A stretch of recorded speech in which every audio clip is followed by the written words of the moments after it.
دا د یو پلار او زوی کیسه ده. یو ډېر شتمن سړی و. هغې خپل زوی لرې یو ځای ته بوتلو. هغې غوښتل چې هغه خپل زوی ته وښيي چې د غریب خلک ژوند څنګه تېروي. نو هغې ماشوم ولیدو چې دا غریبانان څنګه خپل ژوند تېروي. نو کله چې بیا دوی خپل کور ته راتلل، نو هغې پلار خپل زوی ته پوښتنه وکړه: ته هغوی خلکو ژوند ولیدو، نو تا ته څنګه محسوس شو؟ نو هغې ویل: بابا، ما ته خو هغوی هر څه ډېر خوښ شول.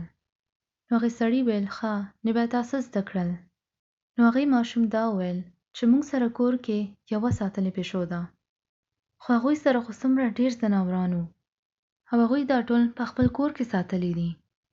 موږ سره کور کې په یو سویمینګ پول دی، خو هغوی سره لمبلو دپاره یو لوی ښکلی سیند دی. موږ خپل خوراک په رسټورانټ نه راغواړو، او هغوی خپل خوراک په ځمکې کې کري. موږ سره کور کې ډېره زیاته رڼا ده، خو هغوی سره شپې د اسمان ستوري دي.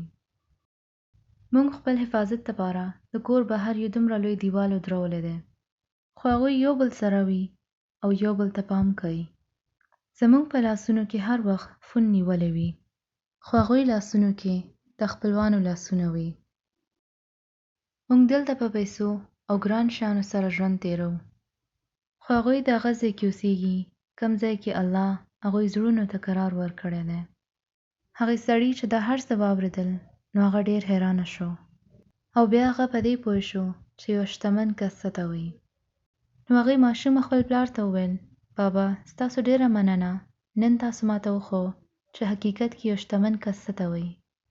نو هغې پلار ویل چې نه، ستا مننه، تا ما ته دا وښو. تاسو سره څومره پیسې دي دا اهمیت نه لري، دا د ستاسو شتمن کېدو نښه نه ده، خو ستاسو زړه کې الله مینه څومره ده، دا زیات اهمیت لري.